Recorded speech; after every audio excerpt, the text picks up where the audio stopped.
Hello friends. Today I briefly wanted to talk about the importance of moksha or liberation, enlightenment, nirvana, realization, uh, and why is it something that we should be striving to achieve in the long term. So moksha is the freedom from the cyclical births and rebirths that the individual atmas have to experience by attaining a body or a bhutatma. So the jivatma becomes a bhutatma or a soul living within the body with the help of the life channels of pranavayu. Now, the the only, and I should say one of the main reasons, not the only, one of the two reasons for reincarnation or coming back in a different life is uh, the satiation and meeting the desires that were brewing in your body and your mind at the time of death and that had been accumulated through the past life, the vasanas, if you will, the tendencies, which are what we are manifesting in our this life. So the unmet desires are the number one, and the second reason are karma phal bhog, or living the doctrine of karma. You have to experience the fruits, good or bad, sattvic or tamasic, depending upon what kind of activities we engaged in thought, speech, and action realm. So, meeting the unmet desires and to burn the karmas by bearing the fruits of the actions that had been accumulated in the past life. Those two are the main reasons.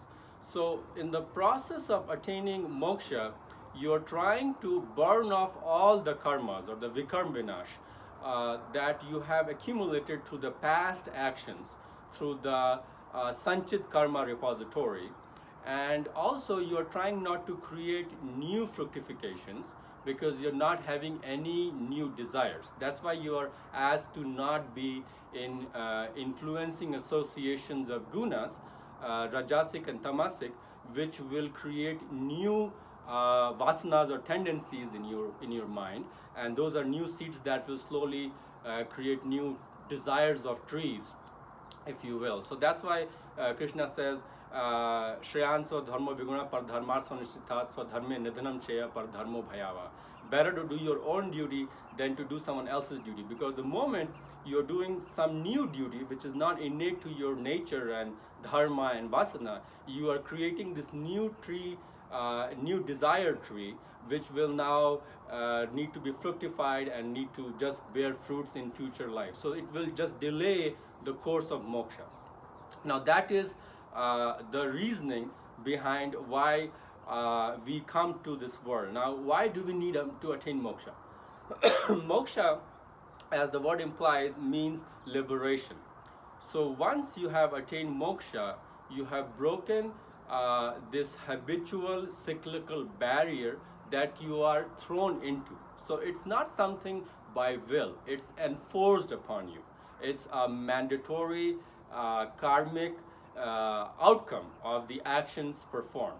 So when you are in the mode of sanyasa or vairagya, when you are in a mode of renunciation mentally and vairagya detachment physically, then you have created this mold that does not need to be coming into this world and need to be fructifying as material bodies. So that provides you an independence. And once you have that independence of whether you want to come back or not, you can certainly use that power to come back and help out other individuals, other souls who are struggling to attain moksha. And that is what avatars do. When Krishna came in Dwapar or Rama came in Treta Yuga, the whole point was destruction of the evil forces. So where there's imbalance, because these are sattvic angelic forces, they want to have a balance. And whenever this balance is disturbed and you have too much of evil powers, paritranaya sadhuna vinashaya cha duskrita dharma sansthapanarthaya sambhavani yuge yuge. Every yuga, when there is destruction of dharma and there's too much of evil forces, to create back the balance, the avatar comes back. So once you have attained moksha, you have the option of coming back as an individual as a Yug Purush to help other individuals. But until then, you are trying to save your own boat from capsizing. So it's very important to first attain moksha through practice of dharma, through practice of dhyana, and your path could be of karma yog, dhyana yog, bhakti yog, whatever path you take, whether one of contemplation, meditation, whether search of true knowledge, whether one of action or one of devotion. Those are basically the three main paths that you have to undertake. You are trying to have your focus, your target on moksha or nirvana, and that, in short, is why we need nirvana. So to summarize again, moksha is the freedom from the cycle of birth and rebirth that the Atman has to attain while it is enslaved in this material body, which it can do through the paths of karma yoga or path of action, Dhyana Yog or Jnana Yog to the path of contemplation, knowledge, and through Bhakti Yog or devotion. And once it has attained moksha, liberation, then the Atman is free to dissolve into the Paramatman, and it also has the option of coming back and helping out other individuals who are striving and struggling to attain moksha, or to destroy the evil tamas that has deluged the whole world, to kind of establish the sattva or the balance between good and bad.